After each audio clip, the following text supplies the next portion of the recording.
Hello વિદ્યાર્થી મિત્રો, કેમ છો બધા? મજામાં ને? મારી આ યુટ્યુબ ચેનલમાં આપ સૌનું સ્વાગત છે. આજે આપણે જોઈશું 11th સાયન્સ ચેપ્ટર 3 તત્વોનું વર્ગીકરણ અને ગુણધર્મોમાં આવતા. એમાં આજે આપણે આજનો ટોપિક જોઈશું આયનીકરણ એન્થાલ્પી. બરાબર, તો ચલો સ્ટાર્ટ કરીએ. આયનીકરણ એન્થાલ્પી એટલે કે તત્વોની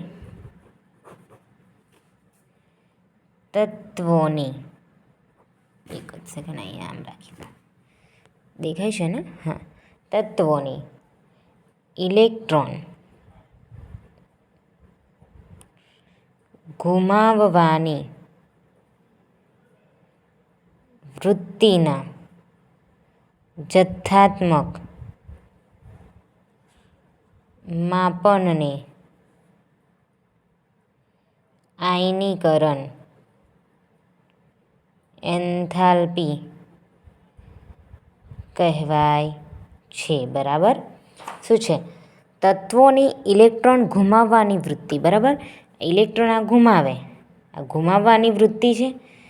એના જથ્થાત્મક એટલે કે પ્રકારનો જથ્થો, એક હામડા 10 હોય 12 હોય એવા, તો વૃત્તિના જથ્થાના માપનને શું કહેવાય? આયનીકરણ એન્થાલ્પી.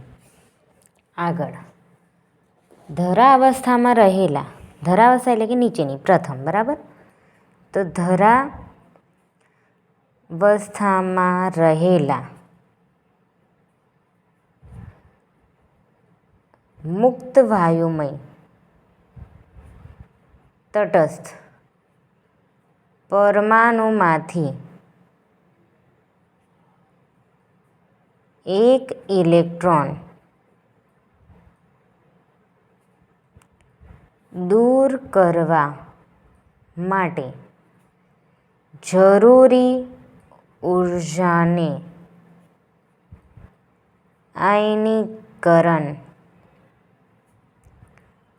એન્થાલ્પી કહેવાય છે. બરાબર, ધરાવસ્થામાં રહેલા મુક્ત મૂલક એટલે કે મુક્ત વાયુમય તટસ્થ પરમાણુમાંથી એક ઇલેક્ટ્રોન દૂર કરવા માટે. બરાબર, એક ઇલેક્ટ્રોન હોય નીચેની એટલે કે પ્રથમ અવસ્થા. બરાબર, ધરાવસ્થા એટલે કે પ્રથમ નીચેની, એમાંથી એક ઇલેક્ટ્રોન દૂર કરવા માટે. બરાબર, ઇલેક્ટ્રોન દૂર કરવા માટે જે ઉર્જા વપરાય ને એને શું કહેવાય? આયનીકરણ એન્થાલ્પી. ધરાવસ્થા એટલે કે નીચેની, તળિયેથી પ્રથમ. બરાબર, એમાંથી ઇલેક્ટ્રોન દૂર કરવાનો હોય એને શું કહેવાય? એવી ઉર્જાને શું કહેવાય? આને દૂર કરવા માટેની જરૂરી ઉર્જાને શું કહેવાય? આયનીકરણ એન્થાલ્પી. જુઓ, હવે ઉદાહરણ તરીકે બતાવે. X plus electron minus. જો એક્સ છે, આમાં કશું જ નથી. હવે આની પાસે જે બી હતા એમાંથી એક ઇલેક્ટ્રોન શું કર્યું? આપ્યું, એટલે કે શું કર્યું? દૂર કર્યું. આ ધરાવસ્થામાંથી એક ઇલેક્ટ્રોન દૂર કરવા માટે જરૂરી ઉર્જાને શું કહેવાય? આયનીકરણ એન્થાલ્પી એટલે કે ડેલ્ટા IH. આને કહેવાય પ્રથમ આયનીકરણ એન્થાલ્પી. બરાબર, ડેલ્ટા IH. આની પાસે પૂરેપૂરા જ. હવે જે વધનો તેમાંથી આમાંથી એક ઇલેક્ટ્રોન દૂર કરે છે, એટલે કે આપી દે છે. હવે આપી દે એના માટે, હવે આપે છે એમ આપવામાં કંઈક તો જોર પડે ને, તો એના માટે ઉર્જા વપરાય. હવે ઉર્જાને શું કહેવાય? આપવા માટે આમ થોડીક ઉર્જા કાઢીએ છે ને એને. બરાબર, તો એ ઉર્જાને શું કહેવાય? આયનીકરણ એન્થાલ્પી. બરાબર, જો હવે આગળ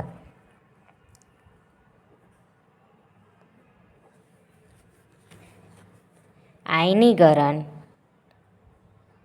એન્થાલ્પીનો એકમ. હવે આનો એકમ શું છે ખબર?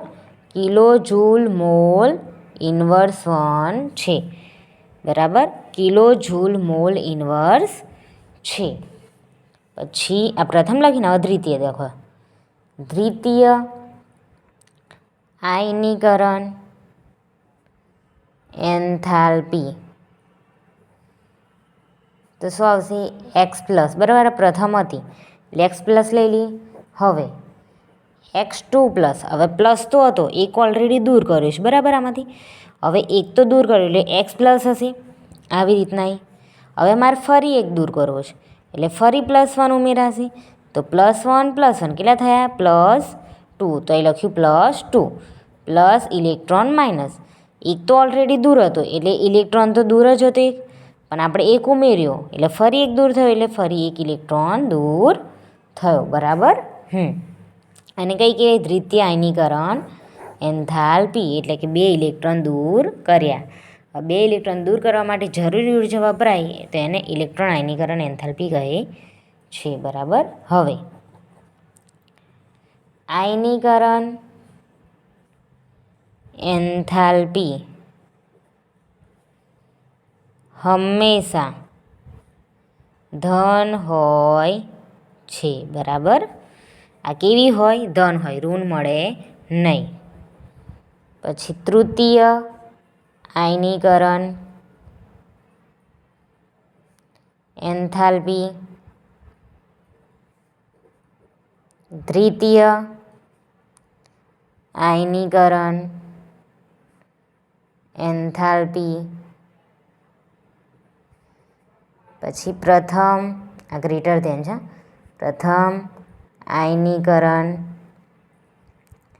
એન્થાલ્પી. બરાબર. તૃતીય એટલે પ્રથમ કરતાં દ્વિતીય મોટી, દ્વિતીય કરતાં તૃતીય મોટી. આ ગ્રેટર ધેન છે એટલે આના કરતાં આ મોટી, આના કરતાં આ મોટી. બરાબર. પ્રથમ આયનીકરણ એન્થાલ્પી કરતાં દ્વિતીય આયનીકરણ એન્થાલ્પી મોટી અને દ્વિતીય આયનીકરણ એન્થાલ્પી કરતાં તૃતીય આયનીકરણ એન્થાલ્પી મોટી. હવે ચલો આગળ.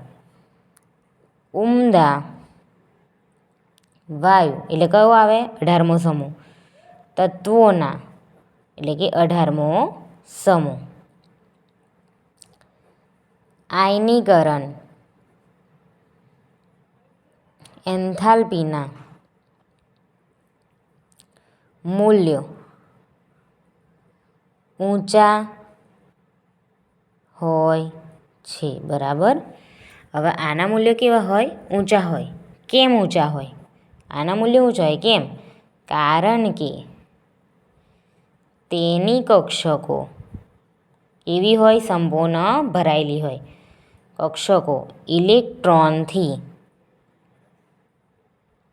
સંપૂર્ણ ભરાયેલી હોય છે. બરાબર. આ ઉમદા વાયુ એટલે કે 18મો સમૂહ જે ખબર છેલ્લો છે એ, એના મૂલ્ય કેવા હોય? ઊંચા. કેમ? કારણ કે એના એ સમૂહ ખરો ને એ ઇલેક્ટ્રોનથી કેવું હોય? સંપૂર્ણ ભરાયેલો. એની કક્ષક હોય ને એ કક્ષક એટલે કે આવી રીતના આ બોક્સવાળી. બરાબર. એ કક્ષક હોય એ સંપૂર્ણ કેવી હોય? ભરાયેલી. શેનાથી? ઇલેક્ટ્રોનથી. એટલે એના મૂલ્ય કેવા હોય? ઊંચા હોય છે ઇલેક્ટ્રોન એન્થાલ્પીના. બરાબર. હવે આગળ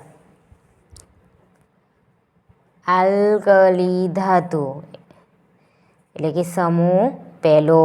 બરાબર. પેલો સમૂહ 18 હતો, હવે આ પહેલો આલ્કલી ધાતુ એટલે કે સમૂહ 1. સૌથી નીચા આયનીકરણ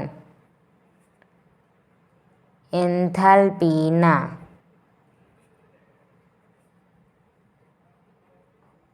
મૂલ્યો છે. તેથી તેઓ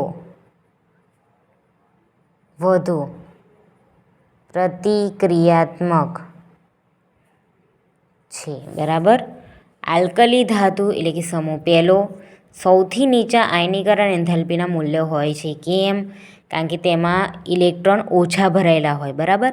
એક કક્ષકમાં એક ખૂટતો હોય કાં તો બીજા કક્ષકમાં 2 ખૂટતા હોય, તો આમાં પૂરેપૂરી કક્ષકો ભરાયેલી ના હોય. એટલે આના મૂલ્ય કેવા હોય? નીચા. તેથી તેઓ વધુ કેવા છે? પ્રતિક્રિયાત્મક. બરાબર. હવે તમને બધું સેટ કરીને મળી ગયું હોય આરામથી, તો તમે કંઈ પૈસા કમાવા જાઓ? ના જાઓ. હવે તમને કશું જ ના મળ્યું હોય. બરાબર. તો તમે શું કરો? હવે મારે અહીંથી કમાવવું પડશે, અહીંથી કમાવવું પડશે એમ માઇન્ડ ચલાવો. એટલે કેવું કરો? તમે ક્રિયા કરો. બરાબર. તમારે બધું સેટ કરવું પડે એટલે તમે ક્રિયા કરો. બરાબર. તો શું કહેવાય આને? વધુ પ્રતિક્રિયાત્મક છે. જ્યારે સમૂહ 18 બધું બેઠે બેઠું મળ્યું છે, બધું ભરેલું છે, એટલે આને આગળ જરૂર છે નહીં, એટલે હલે નહીં, એટલે આગળ જાય નહીં. જ્યારે સમૂહ 1 કેવો? એને કશું મળ્યું નથી એટલે શું કરશે? અહીંથી અહીંથી અહીંથી બધેથી એક્ટિવિટી કરશે. એટલે શું થયું? વધુ પ્રતિક્રિયાત્મક છે. બરાબર. હવે આગળ આવર્તમાં ડાબેથી જમણે તરફ જતાં આયનીકરણ એન્થાલ્પીનું મૂલ્ય વધે છે. બરાબર, આવર્તમાં આમ ડાબેથી જમણી તરફ જઈએ એમ આયનીકરણ એન્થાલ્પીનું મૂલ્ય શું થાય? વધે છે. પછી આગળ સમૂહમાં ઉપરથી નીચે તરફ જતાં પ્રથમ આયનીકરણ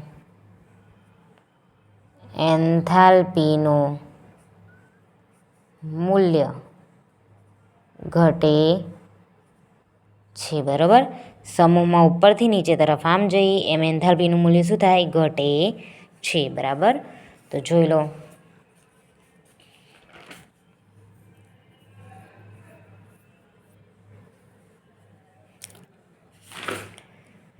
જો મારો આજનો વિડીયો ગમ્યો હોય તમે લાઈક, શેર અને સબસ્ક્રાઈબ કરજો. મળીએ નેક્સ્ટ વિડીયોમાં. Bye bye.